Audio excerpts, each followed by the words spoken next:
Rekan-rekan sekalian, selamat bertemu kembali di dalam Q&A Geodesy and Geomatics. Sekarang coba kita lihat lebih detail ya, yang dimaksud dengan SRGI. Ini singkatan dari Sistem Referensi Geospasial Indonesia ya. Sebenarnya lebih pasnya disebut SRGI 2013 karena pada 11 Oktober 2013 sistem referensi ini ditetapkan oleh BIG ya, seperti yang sudah kita singgung di Q&A sebelumnya. Nah, SRGI ini adalah datum semidinamik. Jadi maksudnya koordinat dari titik-titik yang mengacu ke sistem referensi ini dianggap berubah terhadap waktu ya, dinamik, tapi dinyatakan di dalam atau pada epok referensi tertentu, yaitu 1 Januari 2012. Dan nanti kita lihat bahwa dalam realisasinya kerangka referensi SRGI ini mengacu ke kerangka referensi global ITRF 2008 ya.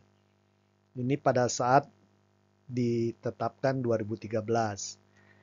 Kemudian ellipsoid referensinya WGS84.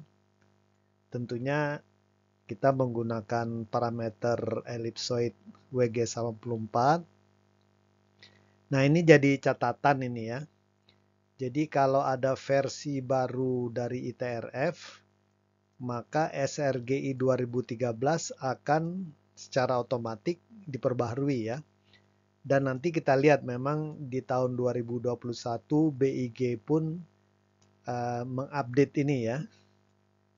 Kita lihat berikutnya di mana ITRF 2008 ditinggalkan, SRGI mengacu ke yang lebih baru ya. Nanti kita lihat ya. Nah, karena ini datum semidinamik dan koordinat itu dinyatakan di epok referensi 1 Januari 2012, maka kalau kita ingin menentukan koordinat tersebut di waktu-waktu yang lainnya, kita memerlukan kecepatan ya.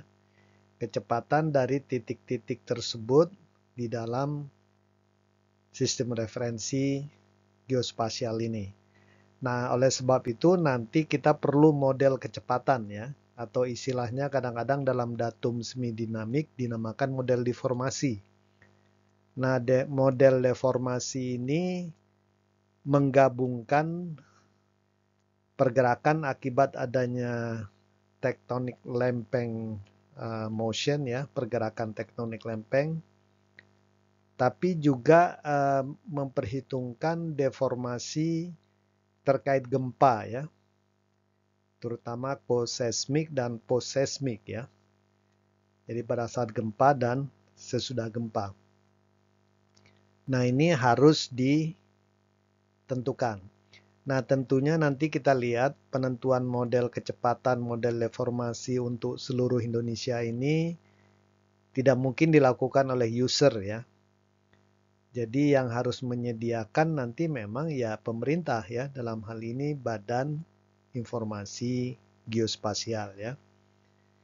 Nah, kemudian SRGI ini juga mendefinisikan tentang datum vertikal. Jadi bidang referensi untuk ketinggian ya. Nah, memang di SRGI 2013 versi awal ini dinyatakan bahwa datum vertikal Indonesia itu geoid ya. Jadi geoid ini kan bidang ekuipotensial gaya berat bumi yang dianggap nanti berimpit dengan muka laut rata-rata secara global yang hanya dipengaruhi oleh medan gaya berat ya. Tapi nanti ini bisa kita diskusikan di Q&A mungkin di selanjutnya lah kapan-kapan ya. Dan nanti kita lihat geoid ini berasal dari survei gaya berat ya, yang terikat dengan JKGN. Nanti kita lihat juga ya. Survei gaya berat ini bisa survei gaya berat terestris, kemudian bisa juga dari airborne ya, dan juga mempertimbangkan model-model gaya berat global ya. Dan nanti kita lihat sebagaimana dalam konteks datum yang sifatnya 3 dimensi geosentrik diikatkan ke datum global ITRF, nanti jaring kontrol geodesi nasional juga ini harus terhubung ke jaring gaya berat yang sifatnya global ya, IGSN ya, atau versi terbarunya. Nah, nanti SRGI juga mengatakan selama belum ada geoid resmi yang ditetapkan oleh pemerintah BIG, maka datum vertikal itu bisa menggunakan mean sea level MSL yang diperoleh dari pengamatan pasang surut selama 18,6 tahun ya, atau minimal pengamatan 1 tahun. Nah, ini pendefinisian awal dari sistem referensi geospasial Indonesia 2013. Nah, ini juga sebagai informasi, ini model awal dari kecepatan atau deformasi yang digunakan di SRGI ya. Tentunya sekarang ini oleh BIG terus diupdate ya, diremajakan. Sebagai informasi misalnya untuk keperluan penentuan model kecepatan ini, Indonesia didasarkan pada 4 lempeng tektonik ya. Ada Eurasia, ada Australia, kemudian ada Philippine Sea Plate, ada Pacific Plate ya, dan juga beberapa internal block ya, tektonik block. Di sini ada 7 yang dipertimbangkan ya, dan kemudian juga menggunakan 126 data-data gempa yang signifikan ya, yang besar-besar ya. Nah, tentunya ini model awal dan dari sana nanti bisa dihitung kira-kira kecepatannya ya dari permukaan bumi di Indonesia ini. Nah, kemudian nanti di sini yang harus disuperimpose adalah model kecepatan akibat gempa-gempa ya. Nah, ini lebih sulit terus terang ya. Ini contohnya saja, kalau dari gempa, perubahan koordinat karena gerakan gempa itu yang atas dibandingkan dengan tektonik, kelihatan gempa itu kadang-kadang bisa lebih besar ya. Misalnya yang 6,2 meter ini pergerakan dalam ruang ya. Ini terkait dengan gempa bumi Aceh Andaman ya, 2004 ya, Sumatera Andaman. Nah, ini sejak tahun 96 sampai kira-kira tahun ini 2017 ya. Saat itu yang menghitung Susilo ya dari BRIN. Dulu di BIG, sekarang pindah ke Pusat Riset Geospasial, dan Pak Irwan Mailano dari Geodesi ya. Nah, tentunya nanti model kecepatan ini harus terus diupdate ya. Kalau model kecepatan kontribusi dari pergerakan lempeng sifatnya lebih mudah ya terprediksi ya. Tapi kalau yang dari gempa ini, jadi nanti kita lihat harus dimodelkan, mungkin gempa besar di suatu tempat dia mempengaruhi kecepatan dari titik-titik kontrol dalam radius berapa gitu ya. Nah, ini tergantung mungkin skala Richternya ya. Kalau skala Richternya semakin tinggi, tentunya cakupan dampaknya itu lebih luas ya. Begitu juga kalau misalnya mungkin sampai ada yang mengatakan yang perlu diperhitungkan sampai gempa-gempa skala Richter 7 ya. Kita tidak tahu 6 itu mempengaruhi berapa, tapi yang jelas dia lebih cakupannya lebih kecil dibandingkan yang gempa-gempa di atasnya. Tapi tantangan bagi BIG ya, yang berkewajiban mengupdate kecepatan model kecepatan ini adalah bagaimana bisa secara real time gitu ya, mengupdate dan kemudian menginformasikan ke publik ya. Itu tantangan ya. Tapi memang ya pelan-pelan lah ya, harus dilakukan ya, agar nantinya memang model kecepatan yang diperoleh ini lebih akurat ya, lebih realistis, dan juga lebih mudah diakses ya oleh publik ya, mungkin melalui website atau melalui portal. Nah, ini nanti tergantung oleh BIG-nya ya. Nah, seperti yang saya katakan, sejak 2013, kemudian 8 tahun kemudian, tahun 2021, Badan Informasi Geospasial mengupdate ya, memutakhirkan lah ya. Jadi sekarang istilahnya SRGI 2013 dalam kurung 2021.0. Nah, ini maksudnya apa? Maksudnya epoch referensinya itu sekarang ini bukan 1 Januari 2012, tapi 1 Januari 2021 ya.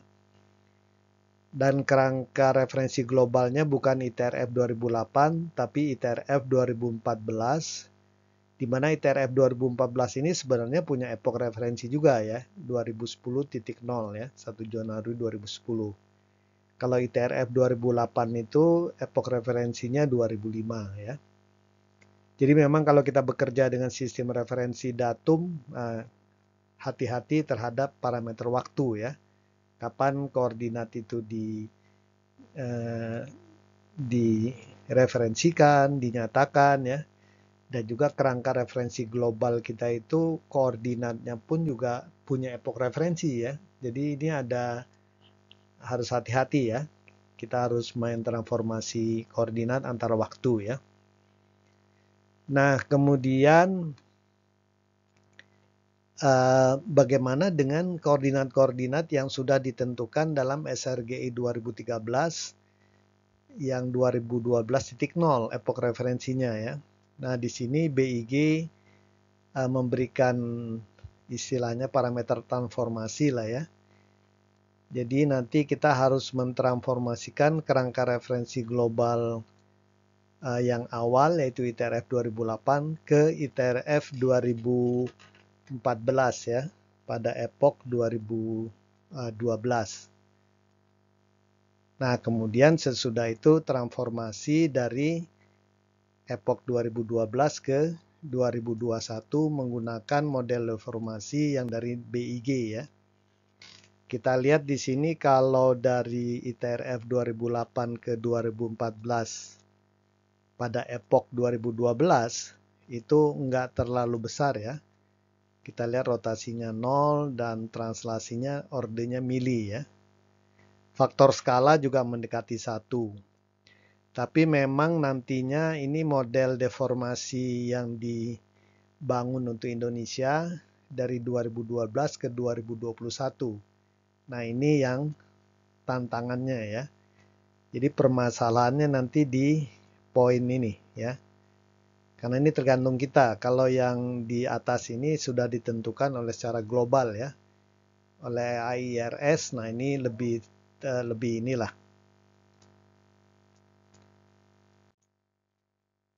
Nah, sekarang kita lihat komponen vertikalnya. Jadi sama ya. Kita bandingkan ini SRGI 2013 epoch 1 Januari 2012 dengan yang peremajaannya ya. Jadi SRG vertikal itu tetap geoid ya. Kemudian geoid digunakan sebagai acuan tinggi ortometrik ya. Seperti kita ketahui tinggi ortometrik itu tinggi titik di atas geoid diukur sepanjang garis gebrat ya. Nah, kemudian geoid yang dihasilkan dari pengolahan data gebrat ini mengacu nanti ke JKGN ya, Jaring Kontrol Gebrat Nasional, dan terintegrasi dengan jaring global IGRF ya. Nah, ini perlu juga rekan-rekan perhatikan ya. Jadi selalu mengacu ke kerangka referensi global yang terkait ya. Dan nanti kita lihat memang geoid ini merupakan bagian dari sistem referensi vertikal dan juga kerangka referensi vertikal ya. Dan di Indonesia nanti namanya INAGeoid ya. Dan geoid ini digunakan untuk unifikasi datum tinggi lah ya secara nasional ya. Sistem referensi vertikal secara nasional. Meskipun sebenarnya ya disebutkan juga di sini ya. Jadi selain geoid itu sistem referensi vertikal yang lain yang bisa dipertimbangkan yaitu elipsoid referensi dan datum pasang surut ya. Karena sekarang dengan kemajuan teknologi GNSS ya, di mana penentuan tinggi elipsoid itu bisa real time dan juga ketelitiannya semakin baik ya, maka untuk aplikasi tertentu kita lihat nanti sistem referensi vertikal berbasiskan elipsoid itu juga bisa dimanfaatkan ya. Dan juga nanti hubungannya dengan geoid SRGI kan bisa dicari ya. Jadi sebenarnya asal dia jelas hubungannya dengan geoidnya SRGI, penggunaan elipsoid referensi maupun datum pasang surut nggak masalah sebenarnya ya. Jadi selama kita mengetahui antara bidang-bidang vertikal yang kita gunakan, bidang referensi vertikal yang kita gunakan ya sebenarnya is okay aja ya secara akademik ya. Tapi mungkin bagi pengguna, bagi user, nah itu perlu kejelasan ya. Dan nanti kita lihat datum pasang surut ini biasanya digunakan di kawasan lautan lah ya. Dan ini berdasarkan pengamatan pasang surut laut ya. Nanti kita lihat di peta-peta laut, peta-peta navigasi, memang datum pasang surut itu yang misalnya High Astronomical Tide, HAT ya, atau Mean Height Water Spring, MSL, Mean Low Water Spring, dan Low Astronomical Tide. Itu juga istilah-istilah yang atau permukaan-permukaan yang banyak digunakan ya. Jadi dalam SRGI vertikal pun itu diakomodir ya. Maksudnya bidang-bidang referensi vertikal yang umum digunakan di komunitas navigasi, komunitas di laut itu juga diakomodir ya. Karena negara kita sebenarnya sejatinya paling luasnya itu laut sebenarnya ya. Kita ini seperti benua maritim lah. Meskipun begitu tadi ya datum pasang surut yang di atas ini ya nanti mengacu pada geoid dan terikat kepada titik kontrol geodetik ya. Nanti kita lihat ya. Nah, seandainya datum pasang surut hasil pengamatan pasang surut tidak tersedia, datum pasang surut ini bisa ditentukan berdasarkan model pasang surut ya. Tapi nanti ini mungkin bisa kita diskusikan di lain waktu lah ya. Nah ini yang terakhir, jadi SRGI itu sistem referensi ya, idealisasi ya, pendefinisian. Nah sedangkan untuk digunakan secara real, secara praktis, maka harus direalisasikan ya. Biasanya realisasi itu dalam bentuk jaring titik kontrol ya, ada stasiun atau tugunya di lapangan, sehingga user yang ingin connect ya ke SRGI dia bisa langsung melakukan pengamatan dengan menggunakan stasiun-stasiun atau titik-titik benchmark tersebut sebagai titik kontrol ya, agar bisa connect ke SRGI. Jadi nanti kita lihat jaring kontrol geodesi ini merupakan realisasi dari SRGI. Atau SRGI ini dijewantahkan dalam bentuk jaring kontrol geodesi ya. Nah, jaring kontrol geodesi di Indonesia yang dikelola BIG itu terdiri dari jaring kontrol horizontal nasional, jaring kontrol vertikal nasional, dan jaring kontrol geodesi nasional ya.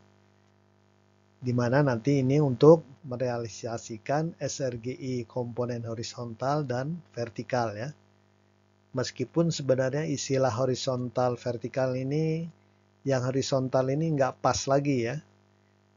Karena kan SRGI horizontal ini nanti kita lihat banyak bertumpu pada data-data pengamatan GNSS yang bisa menentukan koordinat dalam 3 dimensi sebenarnya ya.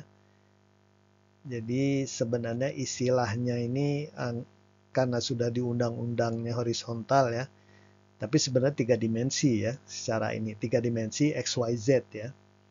Kalau vertikal ini dalam konteks tinggi ortometrik nantinya.